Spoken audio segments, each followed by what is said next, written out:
This video is going to show us an application of hyperbolas called a long-range navigation system or LORAN system. Essentially what this system does is it has two radio stations, a master station and another signaling station that sends out signals to the ships.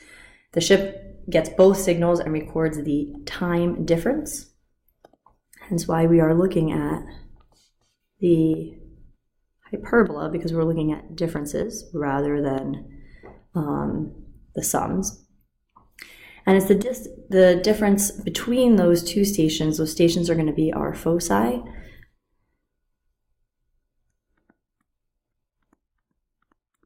So our master station and our signal station are both focus points for this.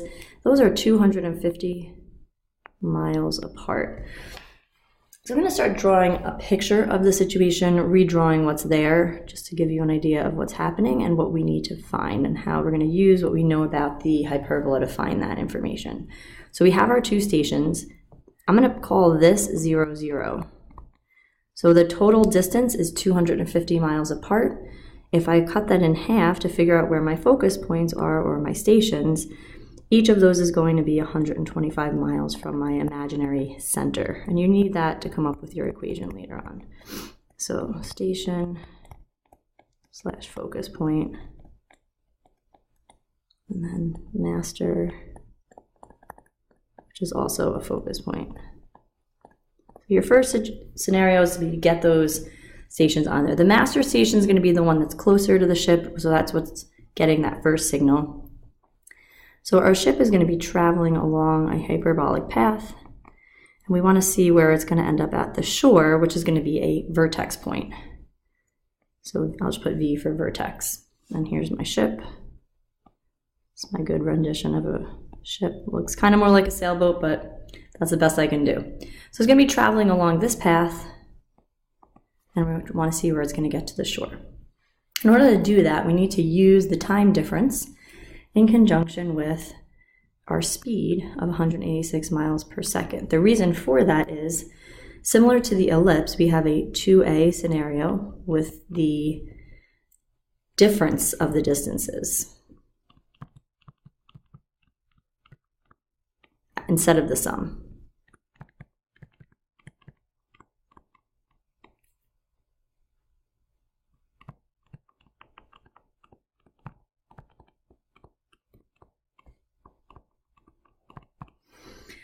So we need to use our time difference and our speed with our formula. Distance is velocity times time. We have the time is 0.00054, and we have the velocity is 186,000 miles per second. Now, you're not going to have that memorized. You will use that 186,000 miles per second for the practice. I don't think I put the value in the practice, so you'll have to do that.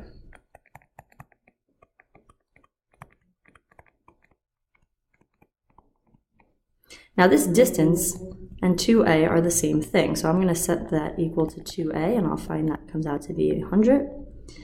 Divide that by 2 to get our actual A value, which is 50. Remember, A is a distance from the center to a vertex. So my vertex is going to be at 50, 0. Now, that's from an imaginary center. What I want to actually figure out is how far away from the station that's going to be. So it reaches the shore 75 miles from the master station.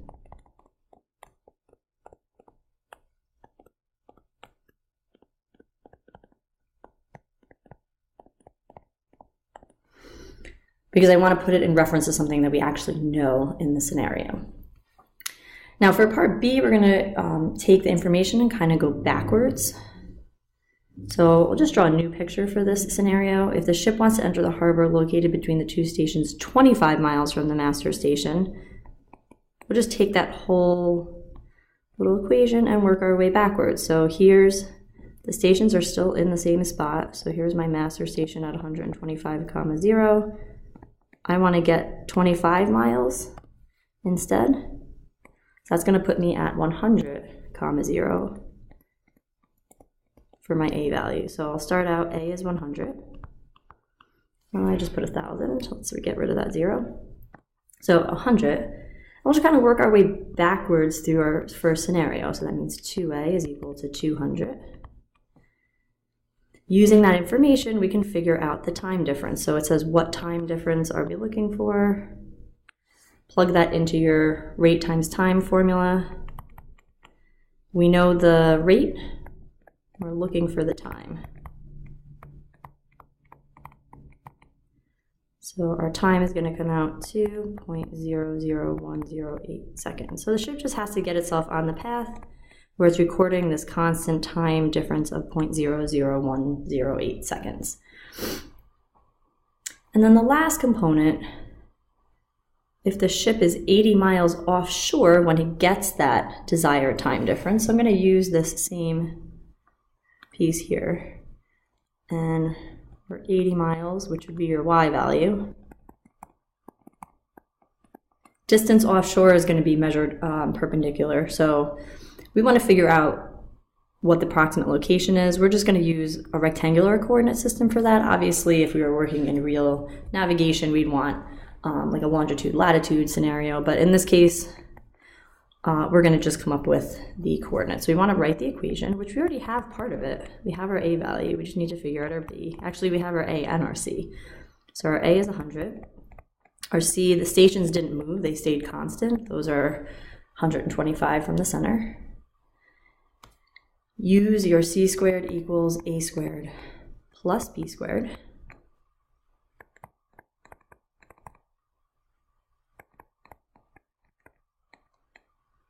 And we get a B value of 75.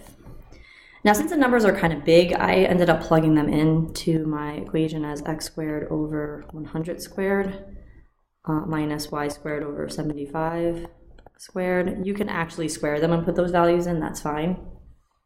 So that was our first part for this.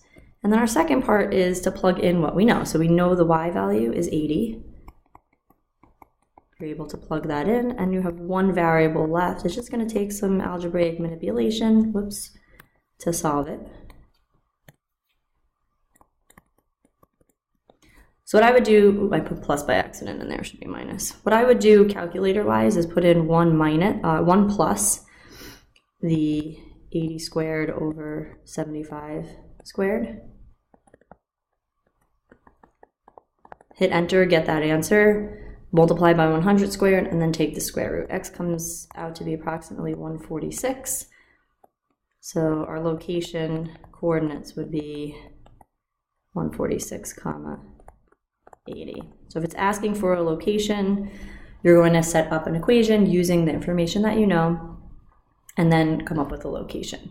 This also was referring to part B, because we were talking about the time difference that we were trying to get. So if we're looking at that end result, or that last part, it's referring back to the previous part of the question. I think the practice one is the first practice one is very similar to this, so you can kind of follow along the same way. And then the second practice one's a little bit different, but we'll still work with the 2A and the distance equals velocity times time scenario. So after watching this video, definitely try the practice for this similar one right after or in the next class period, depending on when you watch the video.